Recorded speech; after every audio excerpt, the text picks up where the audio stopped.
Ema bi kodae. Na ne yere bo me dua. Fa wukurachi.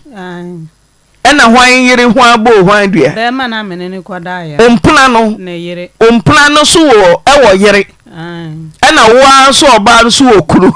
Exchange snow robbery. Wo kuru. Papa no so aye wo ompla no so wo yere. Ena wo ne na etwidie mu odre no waja okuru no hoto so e. Ena obo me dua. Na yere ne bo dua, ompla ne yere ne bo dua. Me yale, me nim de yam. Nti mi pia, mi kosia ababaawa na wo ka se wan ko ama be pama chawa na wuchin se de nkra nyaade a ebekọ. Nti ayesa no mi ko baabi. Me ko ye na se eye Duabɔ. Era me se ya nde eye ono a. Ena mbesin ko fio. Me ko duru ye ne boy ne ba ene wa bontin. Ena me ben ya wompana no. Ena me chi a wo. Ena mbisa ne se ne ma mbisa akwala ne se ne ma me wo ho. Ena boy ne se da bi woni ho. Ena akwala hanse ahan wo ho. Ena me so onko frɛ ne mama. Nto okɔ frɛ ne baaye no. Ena boy ne se e frɛ ne yire no. O frɛ na wa muwa no. Ena o so rupie. Ena me kan de o mi na kyerɛ no. Ena obisa me se na adenti ena mama na kyerɛ. Ka de na kyerɛ no. Me kan se me ni kunu no atwempena. Me ba be pa na kyerɛ. Ena o se na adenti na de da no. Me mba mbeka. Ena me se me de me yare na me nim de eye me. Na me sia na asema wo kan. Ena me di hu se eye saa. Nti me pa na kyerɛ. Ena o se de me nkɔ na wofuo ni ho. Nti me koye. Beso o mo ba obeba be frem. Nti me koye 3 days. Man te hwe na me frem wo fa ba bi nso ti kuro ba ko bi so. Na me frem ne man baaye. Do baaye na me kyire asem ni na kyerɛ no. Ena ye koye. Ye koduru ho na oba na se da. Won de wa anye hwe. Enso so me ne kasa ye ne de. Ojitum. Ena be ma ne pa na chawa na osiyo. Ene ye nkonko ye de ebeye bia ne beko.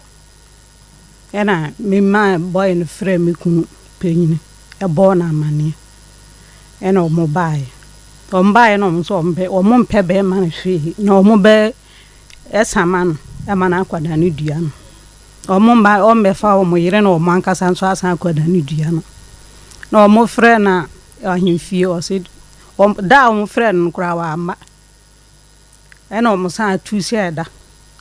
Ena sa da no ena o baaye o beduru ya o se on de on mennae o hene ni kan bia o so on mennae ena o hene so ne o no de wonti menka ba bia ye pe bia ye mfa nko ye mfa Auntie Victoria when you feel say o say 1 minute adwuma wei when you feel say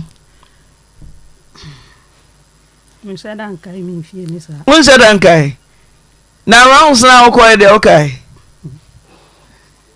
we je won kai rounds na okoy kai se won ja cho me okọ rounds so kwa so na me nyina ho they say me na me be loyo di mafo be ko ja to a when you vie say so kai rounds no kai wan kai pe yen ko ja to a unse woni usu se wo kru na ma me pani ka mama yen nye na yen ko pani mfa adwene yen me fa adwene won pani fo ho man ketesi anye na pani betia ese nketesi aye mampe mo fa kamera nto so ties sa ato ni wo mami pani a wo kunu me mama kwa mama 56 denti na wompra yi wana no mame ukunu ne ba ma adwojo opemu anya wo de wani na nka obo woni ani je denti na wompra tears all the way boga obesu ache mi kumasi adum ato apentempa ato apente obanso so chichi no chichi no mame chichi mi kuru mame wa chichi mi kuru no dia gamo oso manene nye wana waniem wo de wo sa ta ne kuru de ho ana no ti ne suo say chichiri no hey wachichira ma o adanu sun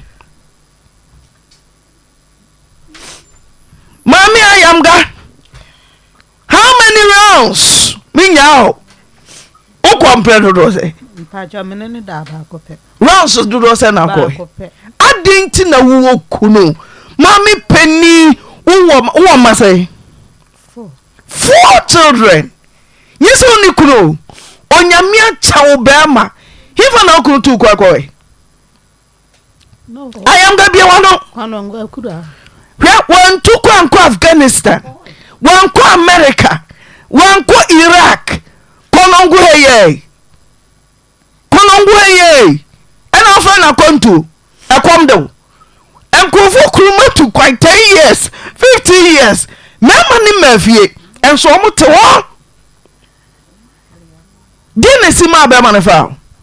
Chemimu, Minko Dato Blasamentiase. Didn't see my walkunu. Na bema no sa wompna na mpna no sa wo yere still I am gonna say Victoria or say pimme I put it to you say nyabako ansa na oba ware fo be free na kuma mo bawdua no na bia ya de a watra na ni jesu acha wota wontie uma ni kru mafie ni kru meda ni kru soso ho on seek permission free ni kru ho o pemi ma Opemima na nyawuri a ye fe no wara beba dinti na wokuru na kwota ho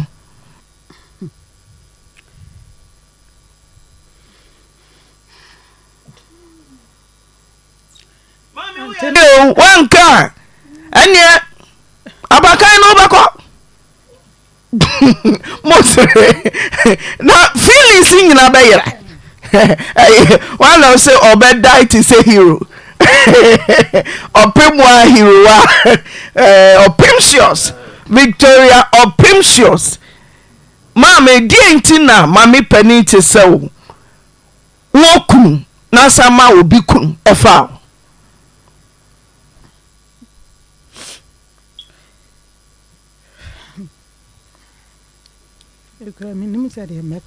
Ubeka shie na time awuyi pioto no ahunu wuyi pioto adam palo soro ensom na ya wuyi pioto wa ahunu ya na meko mikunu tu kwan no oja me nkwala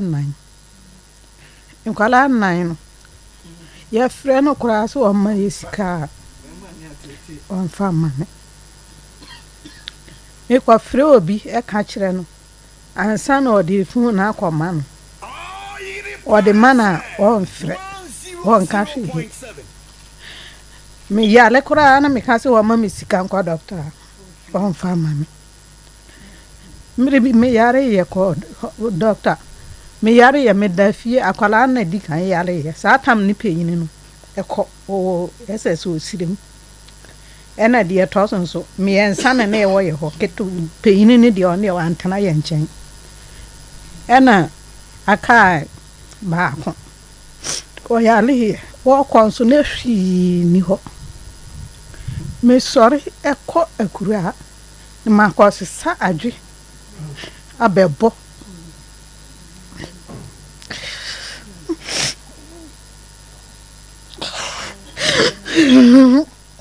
Hana boneba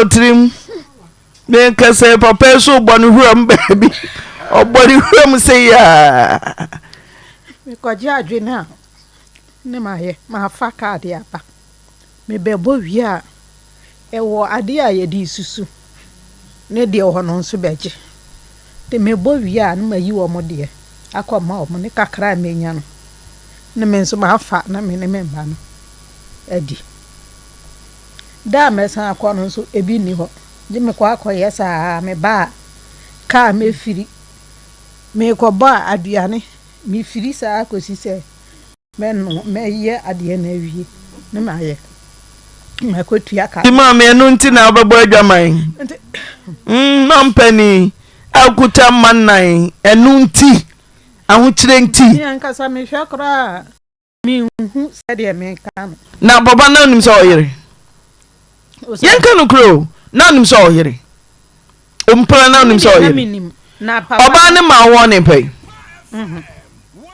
Papa. Na oba ne hu se ne kurumpra no. Awusiafo me da wase sa abrebe a wo hwe Adepa TV. Abojafo are ready. Ye ko mo so na se emfa nkomo hwehwe. Emfa ehye so se Ghana ye hu di aba eye nipa binom so. Awarefo binom ema ne mema nyina ye hu di aba wo mo so this time around. Abojafo are ready. Ba me nko mo so tap se na daroma. Na aso yasene ema ye de na discussion di. Ba be so mo mi din e de akosi aboaje wa ko bi the show sister. Ba me fi ase emfa fi shodi so shodi.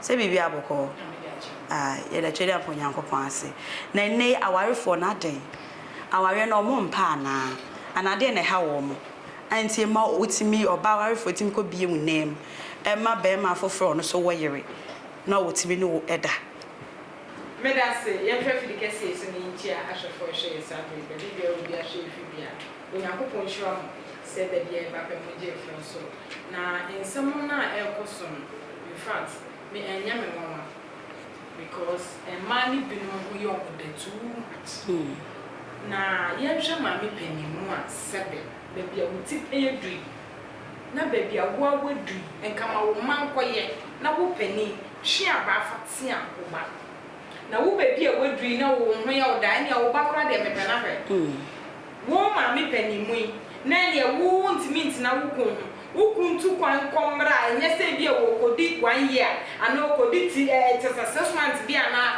2 years bi na wuntimi ntwan dia na ne me putuma ne se papa no onko no ko hwehwe mu nkolafo no ne na wo bibi be wo nkolafo na ma me ne fo ne na ewu ni nyina no o hwe ni ye na akoko mkra na nkolafo no ba akoko anya ne ma eye dia ya ade na ma bi ntimi nso mo so sa ade ne ye ji wo biase neka baby wadu ya wasimpe mu fiti won kola brem wadu mu awia from uko 60 years so eyede ya mutimika yes akrabia neka de enum ni se bema ana twemp na wane yireti na oba akra de ke abomination oba meni bua mama meni papa mama pani mu oti sawo na wo momu wafa wo kuati eyede en amabo na mi bisa se eyedien na eje obi ase eyedien na wo pe oho be ba desra na mi ja wa we na na to mbre nta wa we ndi ya ja no sister santa ye ka no kwa we chere binimo sa wo be wokum na wo be chempena no anya ja ya wa we no na nya wo di hu obi ahu se oh after all minti na be ma ba ko minti nti anu nti me ja wa we na mi di me anya obi abeti wase so ye hu ni sa na nya yizo so be fi aware ase eni na nim guase abeti won ma me panimu a waji mu nim guase we iti we nim guase we a te say odi bi ba ko pe wa hwe enwonwa asefem asefem o be ma ne na misu ni kose ni kun say nsu se wo kun sa me fa obi na da mi se ni kun timbela on na ye den se be ma ya ye mfa nche ne ho ba ye de a dabi ye ti bi da so oba ya o so fa che akutu bet me the apple compare akutu ni akutu obi adenko yes it is so who say ewi ase mu be oba wo timbe ye pe wuntime ni be ma ento ye ntime ntu mema and ye me mani fi ya mehu ye dia minim ni say yate ama to ye mu say wo ya den ya be ma ne be chiti ni oba nti wo ba no wo tina say na wo ba mu kra wo sis eye dwaman go na betete mo ntem nti say dwaman bo no wuntimi a pack your tools nti wo ba no na wo hwe na bia wo kumbula ka to ni sha na wuntimi a eni ade na wunja ya wa be no na wundu hu nko dansa wotia wa wiase na wo san gu anim guase be wo san di no me e ka wu kunka ho na ye de no nya de afri ade na nim guase a wo de ti we ma me panimu asabe wase ya wo de wadi mu fiti wo nko na brema die baby wadri so wo aye de ya wo mo betena se ahwa wo na no wo mo na simple offense a gula ka to na ye wo de a wo di sugar kum de na me ani guase umi enya sa na mu gu ma bi ani mu ase okay mu gu ma bi ani mu ase nti mu twitwa sa na ma ne so kra ma me panimu a wo ho ye wo de baby a wadu a sesa wo momo tu mafo ehu se de bia abrabo wo bompa ya ka wuku achi ama de a wo ye ne be ye no wo de wuku nkwa na so wa bia uzik na le cheche weti asi abonten na wo de che oba no o ye good oba wale for emi de oba ojia de wa bo na bo dia na me hu na me meka ncho se age wo be pa me che wansa wo ato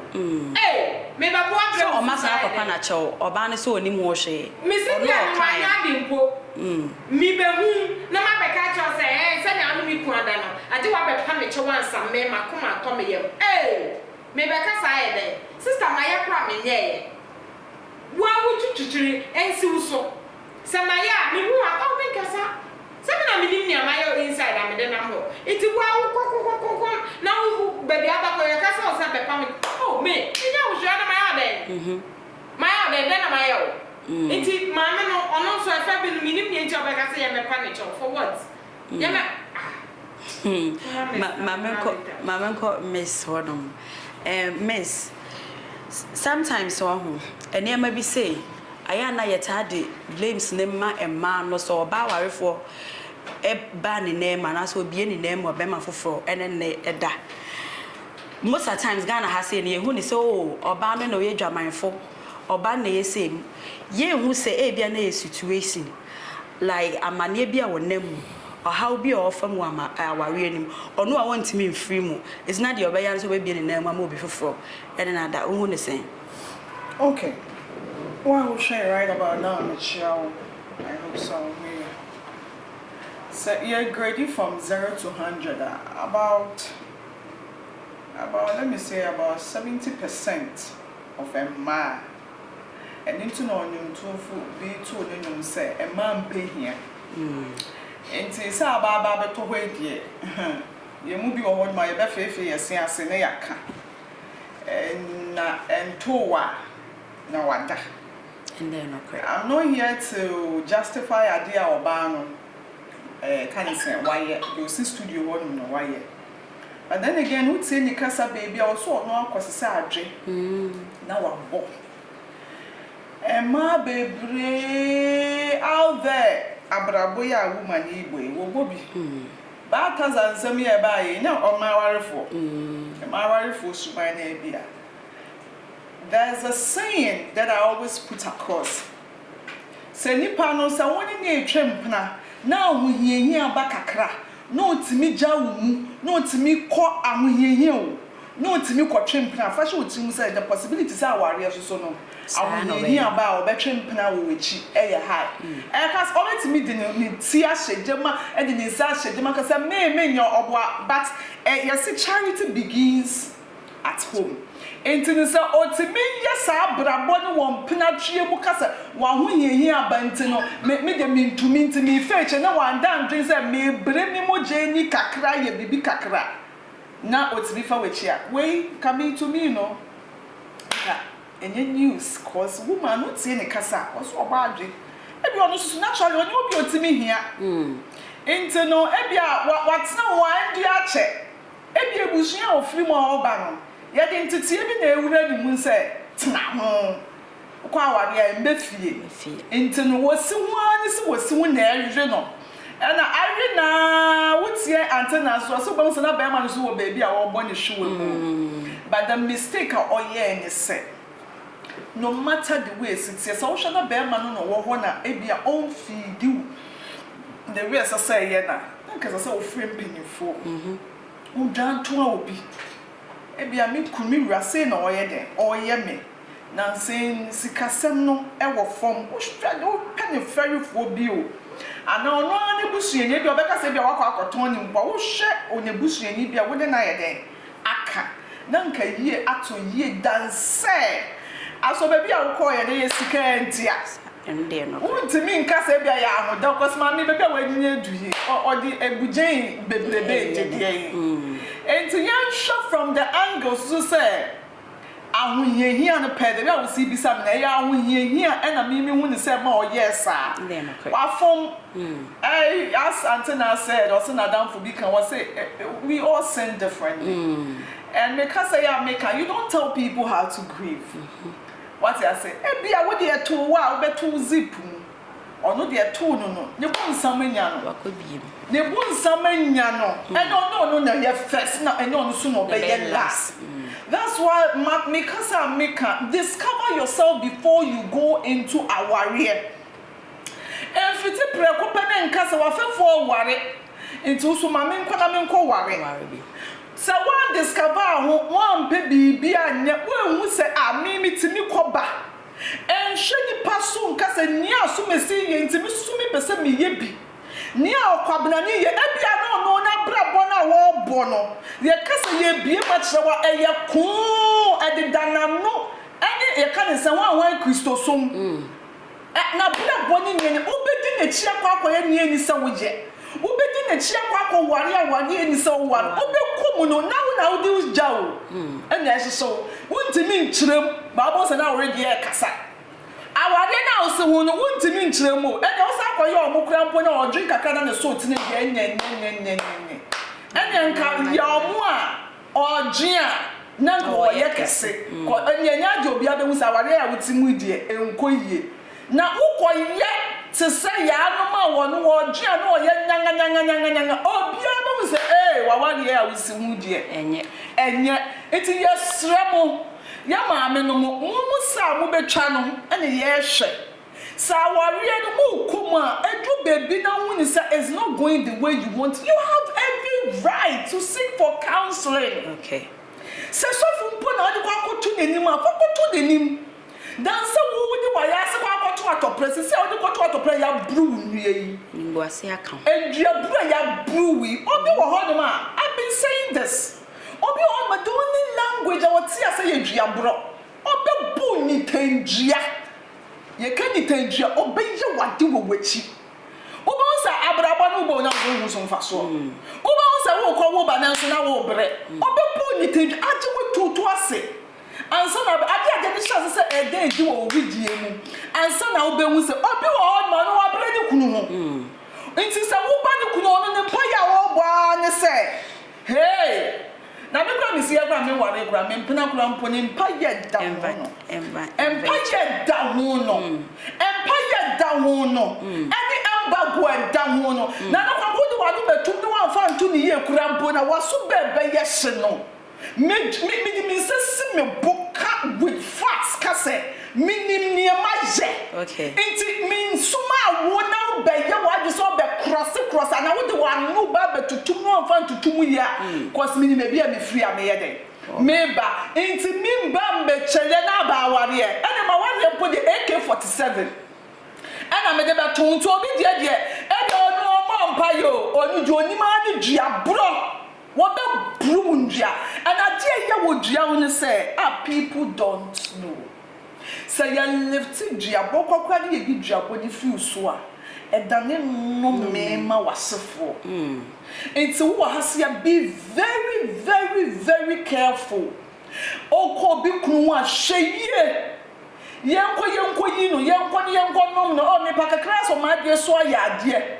Obi wo hon ma wo nim no ba wa bru ni eguni kunu ho a say you kwani edane duane poma wa me se wo ma betwa so aba wa wo so betwa so aba de we aso ni si ko the sign no say nka wo be ni obi ama na bie woni kakra wo be na obi ama na kan suma sam kakra kira wa ka be hu se me nam ho anka be de me sonson me ho shadi ma membra os na ese ye nyentem ne yentu yeto unim yentu mema warefo ni bisosofo okay ma na yabo o machi a che de bia hu so ba bia kobo adwaman na wo mpa ware na afirimu e na wonye se afirimu mema warefo ni mu bisoso ha adwen ha o mo ha ma na tete ne amane o mo de ma ni bi fem oba bi won wenye yisi so beti mafi aware nim eti de obeya ne se obegya ne ho ama obi fo na eti no mema warefo no so yenko o mo so kakra yo asam na o kan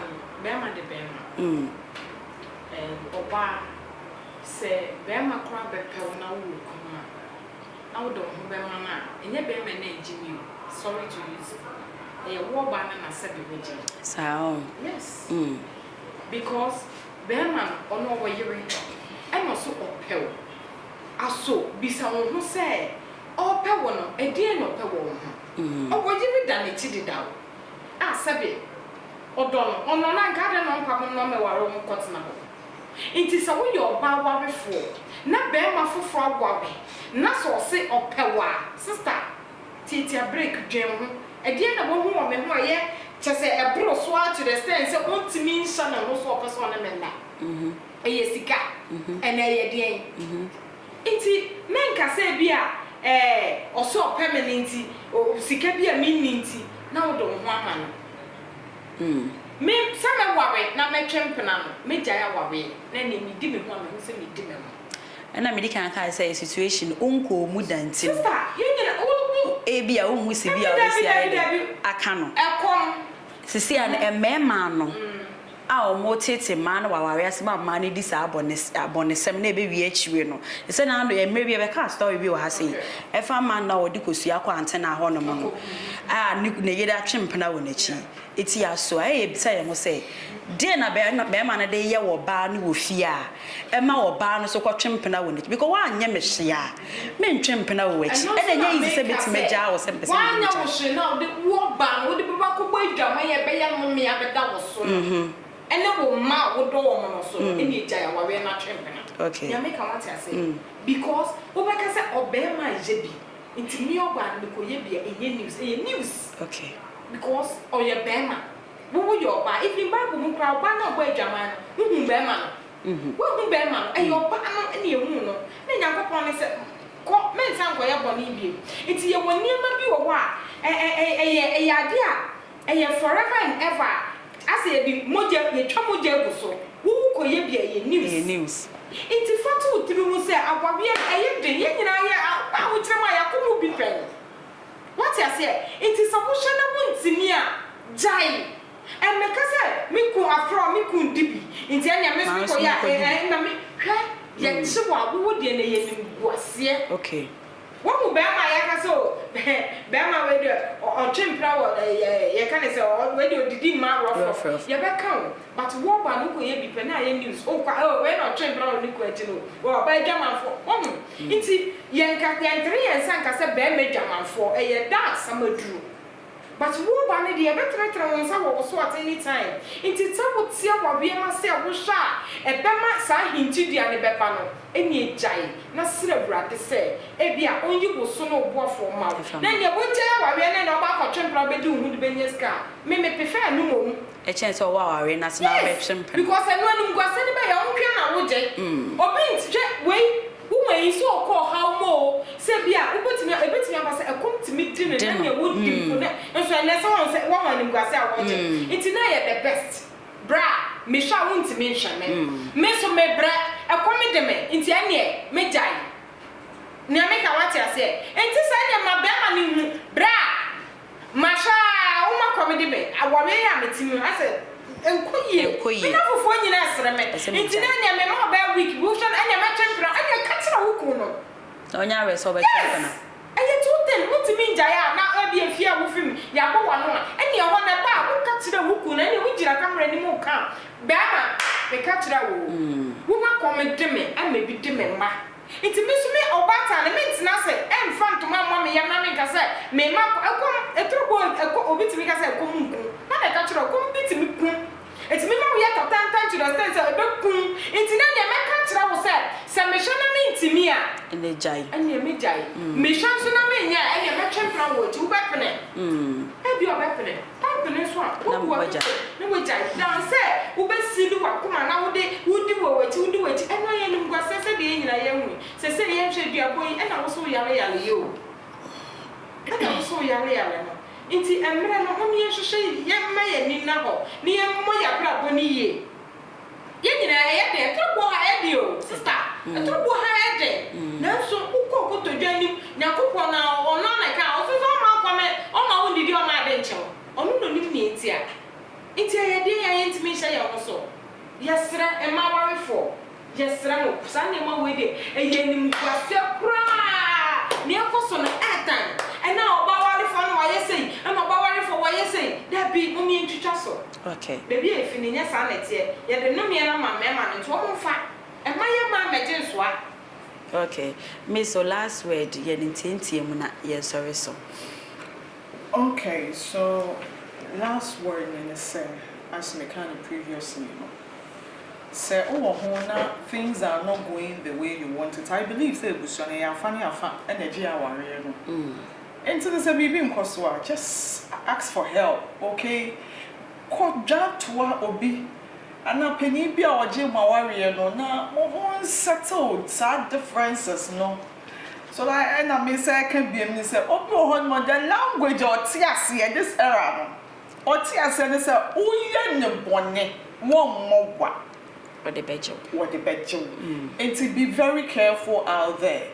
Now the rate at which we call Concrofokunu, say Abenas winner Miss Remus Mamma Tari Abena Kunu. Abenam Empire be obeyed to J. Goodman, Sonny Gio, the bed Jim, and also one senior Kunu from way, no Macquaco, no what Shimin who say yet, just a woman who said, won't miss now, won't tunnel home. Some it's where Maria Yaba. Maria Yaba. Oh, could I care? And to know Musha Mu, you Crofokunu. Musha Mu, you miss this era no. As a quack, yes, sir, and our polygamy was system, no bebre. So be a hormone or chinny and nine, young Quana de Woo. Obi want to say because you are going to no crabby. What the mayor would less. Ain't Miss Ramo. Yama, no moon trust a papa to on my head. Near mamma first, you say, and easy, mamma, yen because who was your bearman, Jimmy Naya, ancient of days, as old as you are, I love now. Be a should ask Said you would see near, won't to my back and one the flow, who come and sleep back and one a show. Who shall I want to me when you be being found? Okay. I was near my menda was baby. So J. Penny J. Brena, or the share ye tap send a darma. And a boy may a day go day ever some more. Midi, Eddie, I could see a boy to me the show, sister, my crab. A very big hello to all our lovely Tap Send customers across the world. We appreciate you and we say a big thank you for supporting us and sticking with us all these years. You are the reason Tap Send is there. And you will know that right now, you are not able to use Tap Send to send money to Ghana. The reason is that the Bank of Ghana has suspended our local partnerships with banks and financial institutions in Ghana. That means that we are not able to send your money to Ghana right now. This suspension is to do with the wallet product, which we Tap Send launched in the UK and Europe. The wallet product is licensed by the regulators in the UK and Europe. It is legal and is totally compliant with all the regulations. Bank of Ghana, however, have some concerns with the wallet, which we are working really hard to address. So for now, they have suspended our operations in Ghana for up to a month, and we are working to do our very best to reduce that suspension as it stands. I will say though that the wallet product is legal in the UK, like I said. Your money is completely safe and protected by the laws in UK and Europe. So don't worry about your money. If you have money in the wallet, it will still be there when we come back and it will be safe and secure. This wallet is innovation from us and we hope that we can resolve this and continue to serve you, the Ghanaian diaspora. What I'll say though is just like you stuck with us all this time, please stick with us again. Don't send your money through others. Hold the money if you can. And send it in December because we are coming with big promotions, we are coming with big giveaways, and we are coming with good rates to allow you to send money to Ghana and have more money for your loved ones in Ghana. So please stay with us. Your love help us build Tap Send to where it is right now. Your love and your support will continue to help us come back from these issues and continue to build Tap Send. Thank you very much. We love you from all of the Ghana team. Please keep supporting us. We'll be back soon. Tap Send. Papa no no.